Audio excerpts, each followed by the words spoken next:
అందరికీ నమస్కారం. నా పేరు కోనేటిశెట్టి హరి రాయల్, రాజంపేట జనసేన ఇన్ఛార్జ్. ఈరోజు ఈ వీడియో యొక్క ముఖ్య ఉద్దేశం జగన్ గారి 2 సంవత్సరాల పరిపాలన. మన ఆంధ్రప్రదేశ్కు జగన్ రెడ్డి గారు ముఖ్యమంత్రి అయ్యి 2 సంవత్సరాలు అయింది. ఆయన ఎందుకు ముఖ్యమంత్రి అయ్యాడో అనే దాని గురించి మనం ఇక్కడ చర్చించుకుందాం. ఇది పెద్ద చర్చ. ఎందుకంటే ఒక గవర్నమెంటు ఎలక్షన్ మానిటరింగ్, ఈ ఎలక్షన్స్ అధికార దాహము ఎలా చేస్తున్నాయి, మన రాష్ట్రాన్ని ఎలా పరిపాలిస్తున్నాయి అనే దాని గురించి కూలంకుషంగా తెలుసుకుందాం. దానికన్నా ముందుగా ప్రతి ఒక్కరూ కూడా జనసేన మిసైల్ అనే ఛానల్ను సబ్స్క్రైబ్ చేయండి. అదేవిధంగా ఇప్పుడు జగన్మోహన్ రెడ్డి కరెక్ట్గా 2 సంవత్సరాల కిందట ఆంధ్రప్రదేశ్ ముఖ్యమంత్రిగా ఎన్నికయ్యారు. అత్యధిక మెజార్టీతో 151 సీట్లతో ఆయన గెలుపొందాడు. అంటే మోర్ దాన్ 50% ఓట్స్ వచ్చాయి. ఎందుకు ఓట్స్ వచ్చాయి, మోర్ దాన్ 50% జనాలు ఎన్నుకున్నారంటే పవన్ కళ్యాణ్ గారు ముఖ్యమంత్రిగా, ఆయన అభ్యర్థిగా జనసేన నుంచి ఉండడం, తెలుగుదేశం నుంచి చంద్రబాబు నాయుడు గారు ఉండడం, అదేవిధంగా కూడా జగన్మోహన్ రెడ్డి గారు ఉండడం. కొన్ని చోట్ల అంటే ఒక 40 చోట్ల పవన్ కళ్యాణ్ గారికి ఎక్కడైతే ఆ 40 సీట్లలో పవన్ కళ్యాణ్ 40 సీట్లలో టీడీపీకి వచ్చేసి అది ఒక 10,000, 8,000, 12,000 ఓట్లతో ఓడిపోయింది. అటువంటి చోట జనసేన 40,000 ఓట్లు వచ్చాయి. అదే జనసేన పార్టీ అనేది లేకుండా ఉందంటే టీడీపీకి ఒక 40 నుంచి 50 నుంచి 60 వచ్చేది. అప్పుడు ఆటోమేటిక్గా జగన్మోహన్ రెడ్డి గారికి తగిలేది. అంటే ఈ పాయింట్ ఎందుకు చెప్తుంటే ఈ 151 సీట్లు జగన్మోహన్ మీద జగన్ రెడ్డి మీద ఇష్టం వచ్చినట్టు కాదు, ఎలక్షన్ మానిటరింగ్ ఓట్లు డివిజన్ జరగడం వల్ల వచ్చినవి. ఎందుకంటే కొన్ని సీట్లు 151 సీట్లు జగన్మోహన్ రెడ్డి గారికి రావడానికి కారణం పవన్ కళ్యాణ్ గారు కూడా ఒక 40 సీట్ల నుంచి 50 సీట్లకు పవన్ కళ్యాణ్ గారు ఓట్లు చేర్చడం వల్ల అది ఆటోమేటిక్గా ఇప్పుడు సీఎంగా ఉన్న జగన్మోహన్ రెడ్డి గారికి అది అడ్వాంటేజ్ అయ్యింది. ఇంకపోతే ఏదైతేమి ప్రజలకు అతను ఇచ్చిన హామీలు కానీ అతను ఇచ్చిన హామీలను బట్టి ప్రజలు అతనికి 151 సీట్లు ఇచ్చారు. 151 సీట్లు ఇవ్వడం అంటే అత్యధిక మెజార్టీ, మోర్ దెన్ 50% ఓట్లు ఇచ్చారు. చంద్రబాబు నాయుడు అనేక పథకాలు, పసుపు కుంకుమ కింద లాస్ట్ మూమెంట్లో తలా 10,000 రూపాయల డబ్బులు ఆడబిడ్డలకు ఇవ్వడం కానీ 10,000 కోట్ల దాకా పంచిపెట్టాడు.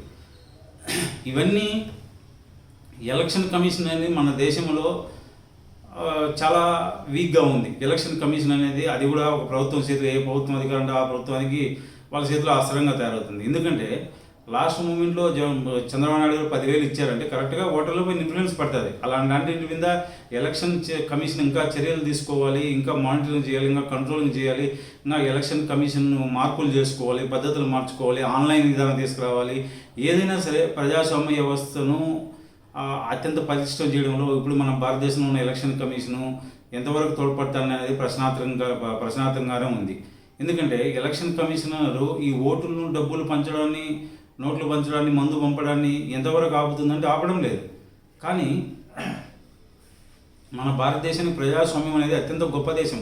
కానీ ప్రజాస్వామ్యం గొప్పదే. కానీ ఈ ప్రజాస్వామ్యానికి ఎన్ని లోపాలు ఉన్నా, ఎన్ని చేసినా సరే దాన్ని మనం మెరుగుదిద్దుకుంటూ పార్లమెంట్లో, అసెంబ్లీలో బిల్లులు పాస్ చేసుకుంటూ దాన్ని ఇంకా మెరుగుపరుచుకుంటూ ప్రజాస్వామ్యాన్ని ఎందుకంటే ప్రజాస్వామ్యం అనేది అత్యంత గొప్పదైంది. ప్రజలకు హక్కులను కాపాడడానికి దాన్ని పటిష్టం చేసుకుంటూ పోవాలి. ఎందుకంటే ఎలక్షన్ సిస్టంలో తప్పులు లేవని చెప్పడం లేదు. అదేవిధంగా భారతదేశంలో ప్రజాస్వామ్యంలో తప్పులు లేవు, ప్రజాస్వామ్యానికి తప్పులు లేవు. కానీ ప్రజాస్వామ్యం తీసేసేదానికి కుదరదు. కాబట్టి మనం ఆ తప్పులను సరిదిద్దుకుంటూ పోవాలి. అదేవిధంగా జగన్మోహన్ రెడ్డికి ఇంత మెజార్టీ ఎందుకు ఇచ్చారు ప్రజలు అంటే పవన్ కళ్యాణ్ గారు ఓట్లు చేర్చడం ఒకటి, ఓట్లు గెలుపు అనేది 2-3 రకాలు. ఒకటి ఓట్లు వేసి గెలవడం, లేదా ఓట్లను చీల్చుకొని గెలవడం. జగన్మోహన్ రెడ్డి గారికి 151 సీట్లు వచ్చాయి. 150 సీట్లు వచ్చిన తర్వాత భారీ మెజార్టీ కట్టబెట్టారు.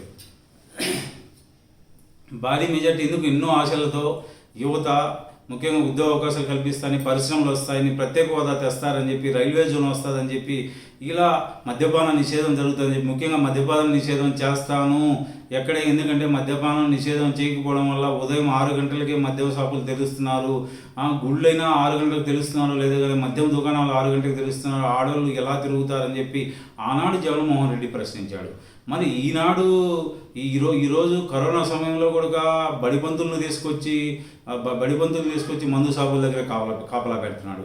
అప్పుడు చంద్రబాబు నాయుడు గారు ఉదయం 6 గంటలకు తెరుస్తున్నారు మందు షాపులు అని చెప్పి విమర్శించిన వ్యక్తిని ఇప్పుడు మందు షాపుల దగ్గర అత్యంత గౌరవనీయమైన ఆ పోస్టులు టీచర్ అంటే పల్లెల్లో ఎవరైనా సరే చేతులెత్తి నమస్కరిస్తారు. అటువంటి 10 మందికి చదువు చెప్పే గురువుని తెచ్చి బార్ల దగ్గర కాపలా పెట్టాడు. మరి ఇది ఎంత దారుణం అంటే, ఈ చంద్రబాబు నాయుడు అధికారంలో ఉన్నప్పుడు అది తప్పు అని చెప్తారు. అది తప్పు అని చెప్పిన తర్వాత వీళ్ళు అధికారం రాగానే అంతకన్నా పెద్ద తప్పు చేస్తారు. ఎందుకంటే ఇది 1 కాదు, 2 కాదు, 3 కాదు. ఇది ఇలా ఎందుకు అనేది మనం ఈ వీడియోలో కారణాలు తెలుసుకున్నాం.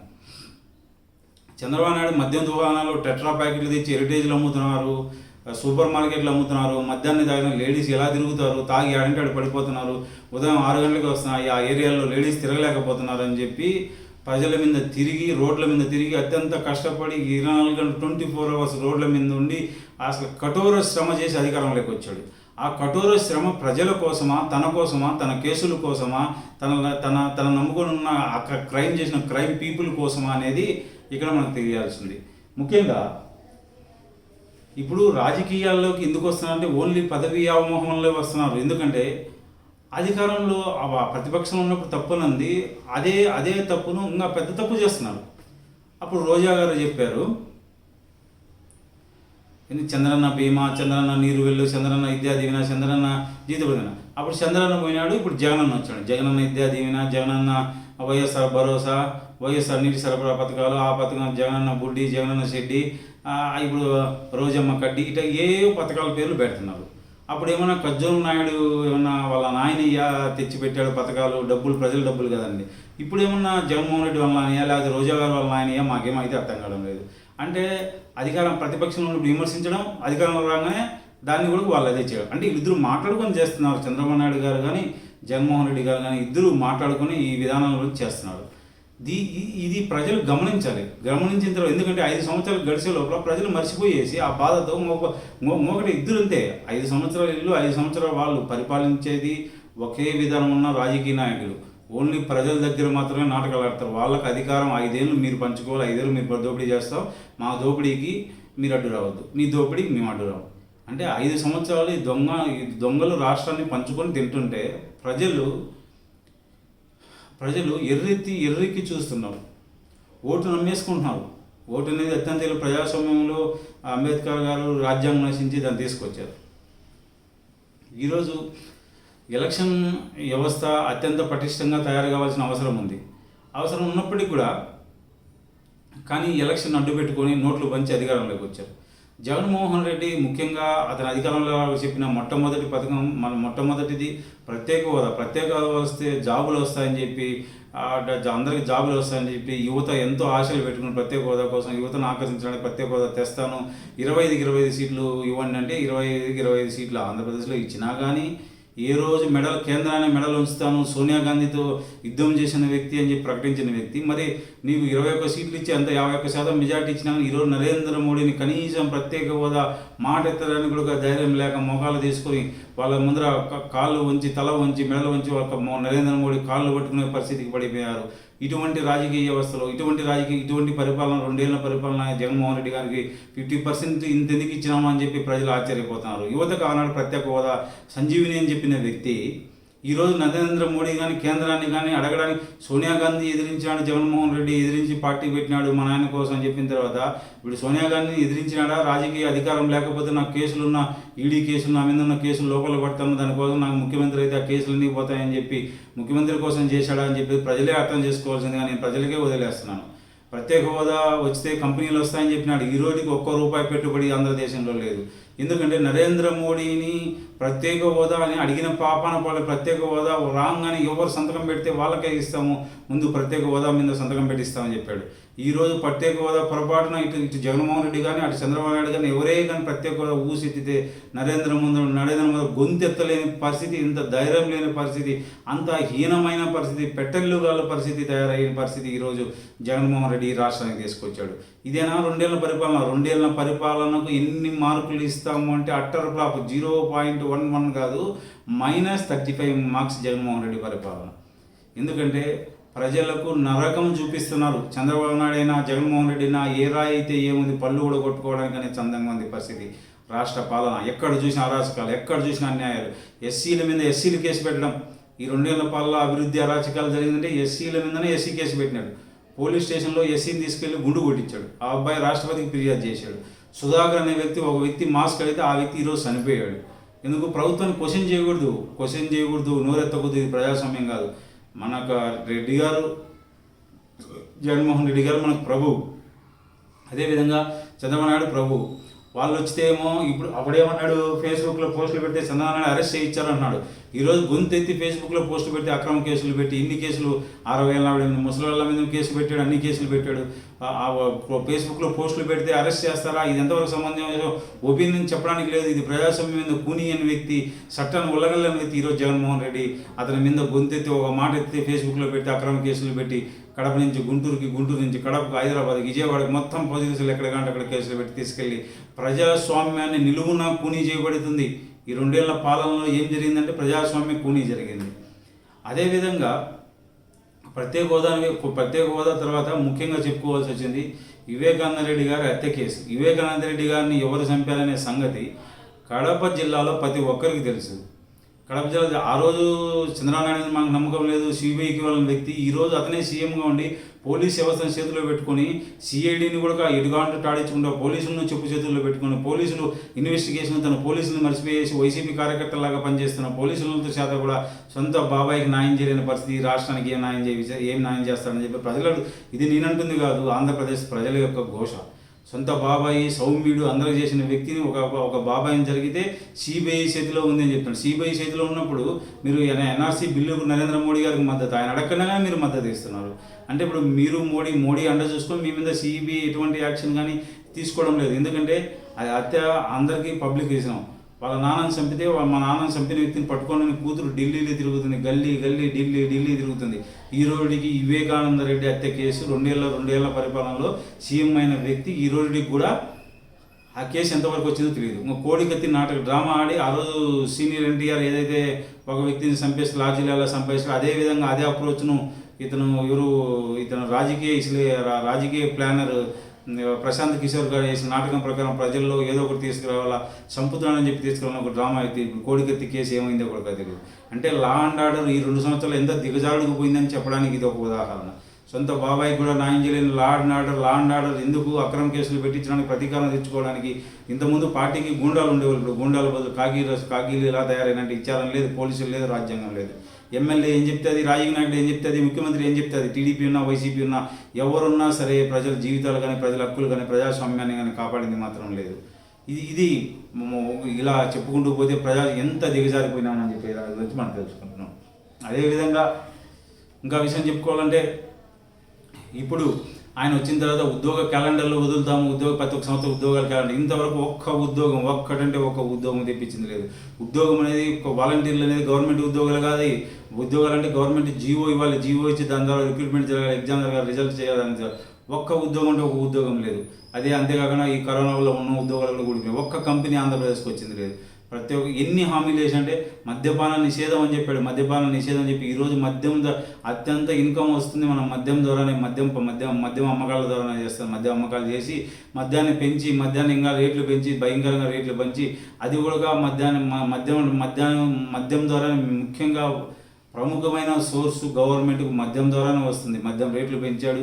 ఈరోజు మద్యం ఇన్కమ్ ఆ రోజు కన్నా ఈరోజు త్రిబుల్ అయింది. ఎందుకంటే మద్యపాన నిషేధం అన్నాడు, మాట తప్ప మడం తిప్పమన్నాడు. ఎక్కడ మాట తప్ప మడం తిప్పమంటే అట్లా అన్ని మాటలే తప్పుతావు, అన్ని మెడలు తిప్పుతారని దీన్ని అర్థం చేసుకోవాలని చెప్పి ప్రజలు అడుగుతున్నాను. నేను అడిగే మాట కదా ఇది. ఎందుకంటే మద్యపాన నిషేధం అన్న వ్యక్తి మద్యపాన నిషేధం అంటే ఈరోజు ఎక్సైజ్ ఇన్కమ్ ఇన్ని కోట్ల రూపాయలు ఎలా వస్తుందని చెప్పి మేము అడుగుతున్నాము.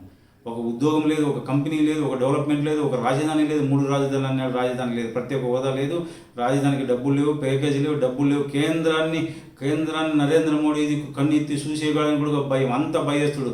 మళ్ళీ సోనియా గాంధీ ఎదిరించినారని చెప్పి వాళ్ళ టీవీలో చెప్పుకోవడం, జనాలు చెప్పి వయసాలు చెప్పుకొని జనాల్లోకి తీసుకెళ్లారు. అదేవిధంగా పవన్ కళ్యాణ్ గారిని అదేవిధంగా టీడీపీ వైసీపీలు ఇద్దరు కలిసి శ్రీరెడ్డిని లాస్ట్కు జగన్మోహన్ రెడ్డి గెలవడానికి ఎంత అడ్డదారులను తొక్కడానికి శ్రీరెడ్డి లాంటి కత్తిమహేష్ లాంటి ఒక లోఫర్ అంత లోఫర్లను తెచ్చి అంత ఒక బజారు మనుషులను తెచ్చి గెలుపు వాడుకుని పవన్ కళ్యాణ్ ముందు ఇసం చెల్లించి ఒక మంచి చేయాల్సిన వ్యక్తిని చేశాడు. అంటే ఇంటిని బట్టి అర్థమవుతుంది జగన్మోహన్ రెడ్డి అధికారం చేయడానికి కష్టపడడానికి కారణం అతని మీద కేసులు ఉన్నాయి.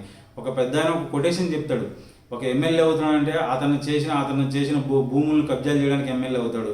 ఒక ఎంపీ అవుతాడంటే అతను చేసిన రేపులను కేసులు కొట్టేసుకోవడానికి ఎంపీ అవుతాడు. ఒక ముఖ్యమంత్రి అవుతాడంటే అతను చేసిన కోట్ల రూపాయల అవినీతిని కేంద్రం ద్వారానో సిబిఐ ద్వారా కేసులు కొట్టించుకోవడానికి, ఎవిడెన్స్ మాయం చేయడానికి, పోలీసుల గురించి కోర్టుకు సాక్ష్యాలు సబ్మిట్ చేసిన వాయిదాలకు వెళ్ళకుండా ఉండడానికి ఇలా చేస్తారు. ఒక సిబిఐ కేసుకు ఒక్కసారి జగన్మోహన్ రెడ్డి గారు అసలు వెళ్ళడమే మానేసిన సంవత్సరం నుంచి. అంటే చట్టాల పట్ల గౌరవం ఎందుకు? అదే ప్రతిపక్షం నుండి ఆయన రోజు శుక్రవారం కేసుకు వెళ్ళాలి. ఇప్పుడు ముఖ్యమంత్రి అయితే వెళ్ళకూడదు. ముఖ్యమంత్రి అందుకోసం అయ్యాడు. ఎందుకు? సిబిఐ కోర్టుకు వెళ్ళకుండా కేసులు కొట్టించుకొని కేంద్రంలో మీకు మద్దతు ఇస్తాం, మా కేసులు కొట్టేయండి. ఇంకొకసారి గెలవాలి. ఎందుకు? కేసులు కొట్టించుకోవడానికి, అవినీతి సొమ్ము పెంచుకోవడానికి, దోసుకోవడానికి, దోపిడీ చేయడానికి. ఒక ఎమ్మెల్యే తను చేసిన రేపు కేసులు మాయం చేసుకోవడానికి ఎంపీ కావాలనుకుంటాడు. భూములు కబ్జా చేయడానికి ఎంపీ కావాలంటాడు. అవినీతి కేసుల కోసం ముఖ్యమంత్రి కావాలనుకుంటున్నాడు. ఇది ప్రజాస్వామ్య వ్యవస్థ. ఇలాంటి వ్యవస్థలో భవిష్యత్తు ఏమవుతుంది? మన భవిష్యత్తు ఏమవుతుంది? శూన్యం. మన భవిష్యత్తు అనేది ఎంత దారుణంగా తయారైపోతుందో, ఎంత క్లిష్టంగా తయారైపోతుందో, మన భవిష్యత్తును, మన భావితరాలను ఎటువంటి సిచ్యువేషన్లకు మనం నెట్టబడుతున్నాం. క్రిమినల్ చేతికి పరిపాలన ఇచ్చేసి, పరిపాలన అంటే మనకి ఒక ఇంటికి ఒక పెద్ద ఎలాగో ఈ రాష్ట్రానికి పరిపాలన ముఖ్యమంత్రి అంటే రాష్ట్రానికి పెద్ద. అన్ని డెసిషన్లు వాళ్ళే తీసుకుంటారు. ఎడ్యుకేషన్, రైల్వే, ప్రతి ఒక్క డెసిషన్ రాజకీయ నాయకులు తీసుకుంటారు. డెసిషన్లు మిగిలిన అటువంటి పరిస్థితిని, అటువంటి ఒక పొజిషన్ ఒక దొంగల చేతుల్లో మనం పెడుతున్నాం. ప్రజలు ఆలోచించాల్సిన అవసరం ఉంది. అదేవిధంగా ఆయన చెప్పిన పథకాలలో ఒకటి ఆయన చేస్తుంది అంటే డైలీ నిత్యం డబ్బులు పంచిపెట్టడం, అప్పులు తేవడం, డబ్బులు తెచ్చిపెట్టడం. అప్పులు కూడా కొన్ని రేషియోస్ ఉంటాయి. ఆ రేషియో దాటిన తర్వాత ఏ అప్పులు కూడా రిజర్వ్ బ్యాంకు కానీ ఏది కానీ ఇవ్వదు. ఎందుకంటే అంతా డబ్బులు తీసుకురావడం, నిత్యం అప్పులు చేయడం, ఆస్తులు ఉన్న భూములు ప్రభుత్వ భూములని అమ్మడం. రేపు ప్రభుత్వ భూములు రాజధానికి అవసరమన్నా లేదా ప్రభుత్వానికి అవసరమైన ప్రభుత్వ భూములు అనేవి భావితరాల ఆస్తులు, ప్రజల ఆస్తులు అవి అమ్మేసి డబ్బులు పంచిపెట్టి పప్పులు బెల్లం పంచి పెడుతున్నాడు. ఆ డబ్బులు తీసుకొని ఇప్పుడు ఎవరైనా సరే మన ఇంట్లో మనం 10,000 రూపాయలు డబ్బులు ఇస్తే 10,000 రూపాయలు జాగ్రత్తగా పెట్టుకోకుండా డైలీ మందు తాగి ఎంజాయ్మెంట్ చేసే 10,000 అయిపోతుంది. 10,000 అయిపోయిన తర్వాత కుటుంబం రోడ్డున పడుతుంది. ఇప్పుడు జగన్మోహన్ రెడ్డి చేసే పరిస్థితి కూడా కలిగింది. నిత్యం డబ్బులు పంచి పెడుతున్నారు. అదంతా అప్పులు తెస్తున్నాడు, పంచి పెడుతున్నాడు. ప్రజలు విచ్చలవిడిగా ఖర్చు. అమ్మఒడి కానీ, ఇంకొక రైతు భరోసా కానీ. ఈ రైతు భరోసా, ముఖ్యంగా రైతు భరోసా గురించి చెప్పుకోవాలంటే 12,500 ఇచ్చా అని చెప్పినాడు. ఈ రోజుకి కేంద్రానికి 6,000 మాత్రమే ఇస్తున్నాడు. మళ్ళీ మాట తిప్పం మడవ తిప్పం అంటాడు. దాంట్లో కేంద్రం ఉంటే ఎక్కువ ఉంది. కానీ అంతా జగన్మోహన్ రెడ్డి ఇచ్చినట్టే చెప్పుకుంటున్నాడు. ఇలా చెప్పుకుంటూ పోతే ఇలా చెప్పాల్సిన పథకాలన్నీ అన్నీ మాట తప్పడం, మాట తిప్పడం, అన్ని మోసాలు, అన్ని దగాలు, అన్నీ చేసే అరాచకాలు పోలీసులు అన్నీ వాడుకుంటున్నారు.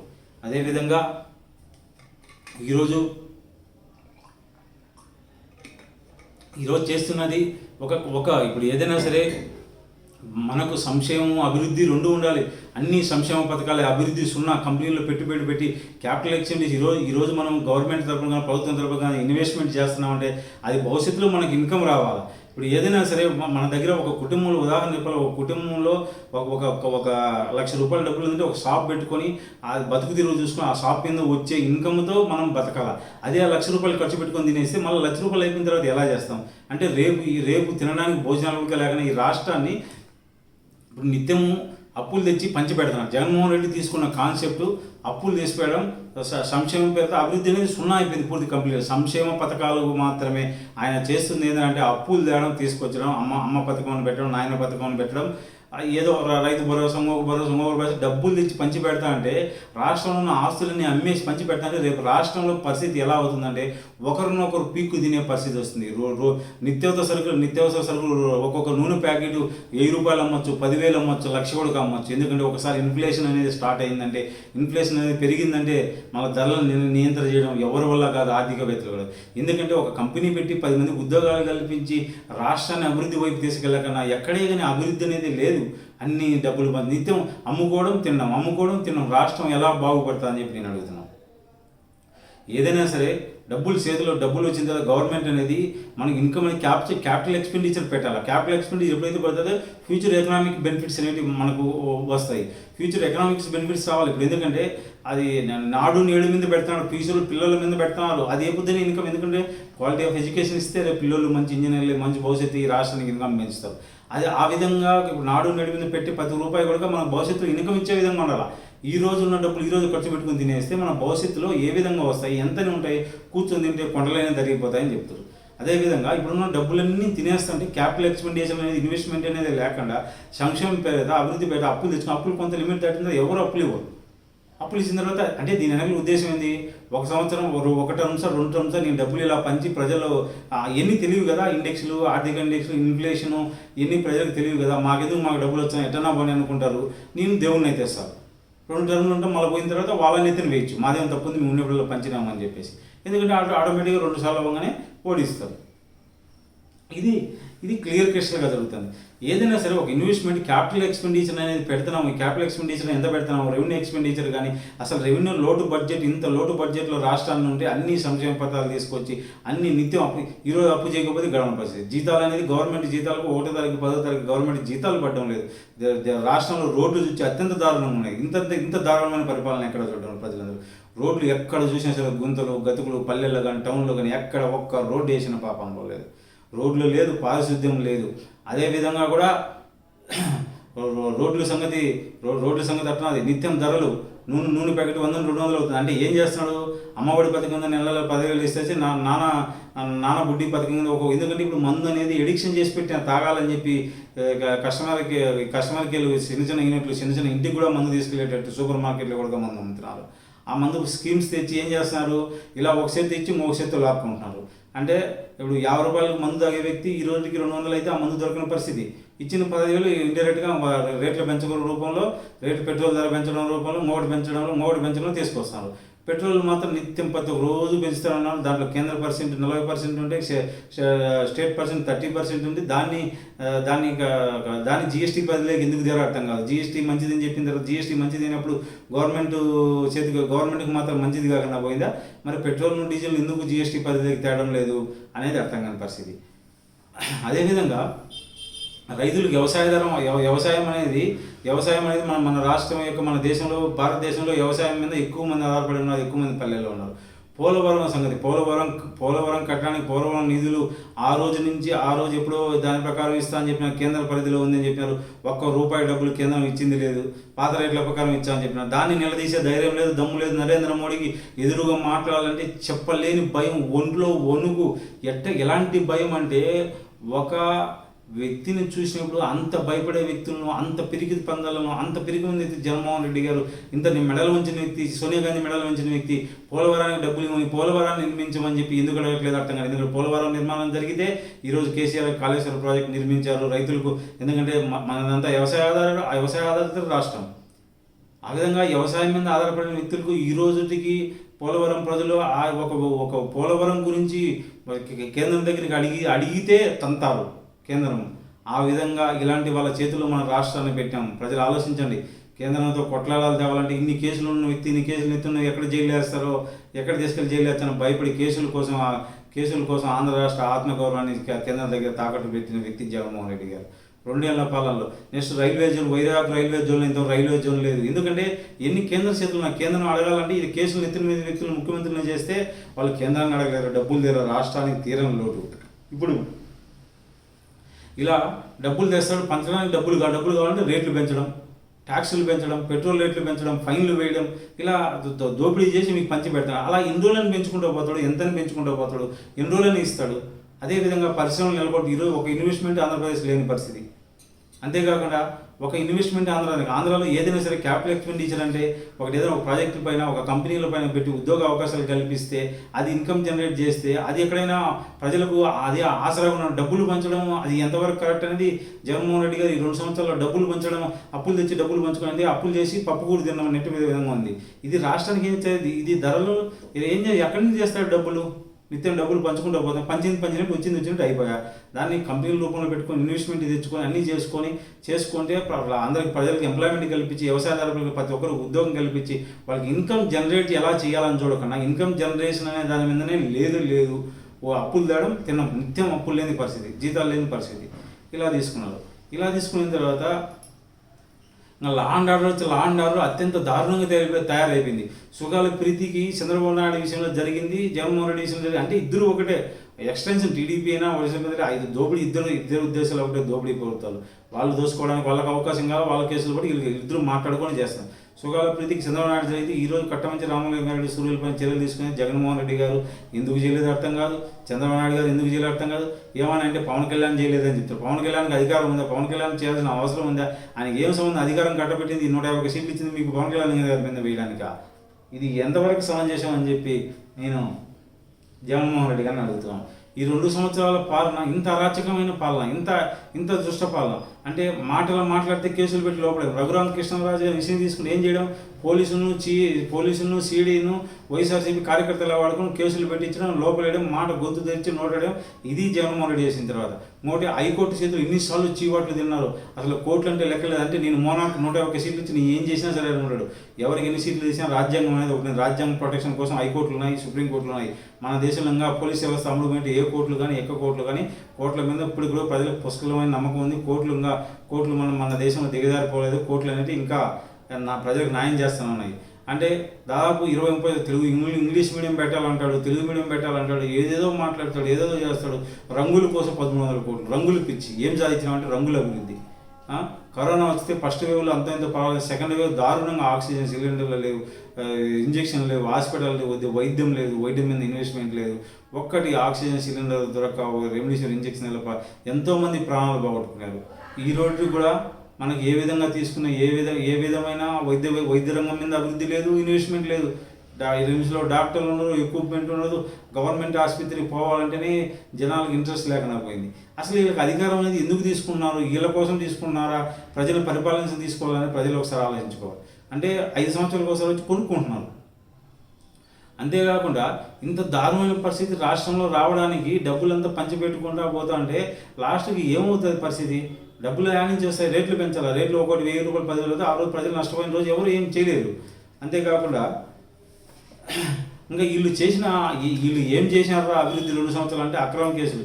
జేసీ దివాకర్ రెడ్డి అనే వ్యక్తిని అక్కడ ఉన్న ఎమ్మెల్యే ఇంటి ముందు కారులో దిగి సర్ర నాపి పోవడం అంటే గూండాయిజాన్ని, టెర్రరిజాన్ని, ఇంటర్నల్ టెర్రరిజాన్ని ప్రోత్సహించారు. స్వయంగా ఇంటి మీదకి వెళ్ళడం, కత్తులు తీసుకెళ్ళడం, ఇంట్లో కలిగి తిరగడం, ఇది చేసిన పని. ఎలక్షన్ తీరు జరిగిన తీరు, పంచాయతీ ఎలక్షన్ జరిగిన తీరు, ఎంపీటీసీ ఎలక్షన్ జరిగిన తీరు, ఆ గూండాలు నామినేషన్లు వేయించలేదు. సో ఇన్ని రోజులు చేసిన తర్వాత నామినేషన్లు జగన్ ప్రభుత్వం వాళ్ళు చెప్పిన విధంగా అంత అభివృద్ధి ఉంటే నామినేషన్లు వేసుకుంటే ఎవరు వేసుకుంటే ఏం పోతుంది? నామినేషన్లు వేయరు. నామినేషన్లు వేయండి, పోలీసులు ఏకపక్షంగా వైసీపీ కార్యకర్తలాగా మరి ఎవరైతే నామినేషన్ ఇచ్చారో వాళ్ళ మీద అక్రమ కేసులు పెడతారు. ఇంత ఎలక్షన్ వ్యవస్థ ఇంత మానిటరింగ్ చేసిన తర్వాత 2 సంవత్సరాలు ఏం చేయడం అరాచకం. ఎలక్షన్లో నామినేషన్ అంటే గొడవలు చేస్తారు, కొట్లాడతారు, కిడ్నాపులు చేస్తారు. ఇవన్నీ చేసిన తర్వాత ఇవన్నీ చేసుకోవడానికి ఇలాంటి ప్రభుత్వాన్ని ప్రజలు ఎన్నుకుంటున్నారు. ప్రజలకు స్వేచ్ఛ, ఓట్లు పార్టిసిపేట్ చేసుకోవడానికి ఎవరికి కావాలంటే వాళ్ళకి స్వేచ్ఛ ఉంటుంది. ఆ స్వేచ్ఛ కూడా ఇవ్వలేని పరిస్థితి. ఇలాంటి అరాచకాల్లో అభివృద్ధి సాధించారు. అదేవిధంగా అక్రమ కేసులు పెట్టడంలో అభివృద్ధి. రఘురామకృష్ణ నోరు తెరిస్తే సార్ ఫేస్బుక్లో వాళ్ళు దాన్ని జగన్మోహన్ రెడ్డి అప్పుడేమో ఫేస్బుక్లో పెడితే తప్పు, చంద్రబాబు నాయుడు ఇలా చేస్తారు. కరెంటు బిల్లులు పెంచుతున్నారు, కరెంటు బిల్లులు రోజు మేము అప్పుడేమో చంద్రబాబు నాయుడు పెంచుతున్నాడని చెప్పి ఒక అడవికి వెళ్ళి ఒక ఇంటికి తీసుకెళ్ళి ఒక ఇంటికి ఇంత 2,000 3,000 అంటున్నాడు. ఈరోజు జగన్మోహన్ రెడ్డి గారు దానికి త్రిబుల్ పెంచుతున్నారు.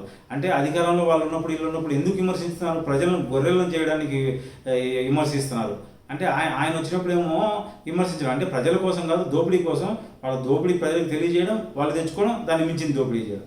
ఇది 2 ఏళ్లలో సాధించిన అభివృద్ధి. అదేవిధంగా కూడా ఇంకా నెక్స్ట్ ముఖ్యంగా చెప్పి పార్టీ ఫిరాయింపులు. జగన్మోహన్ రెడ్డి మాట మడం తిప్పమంటాడు.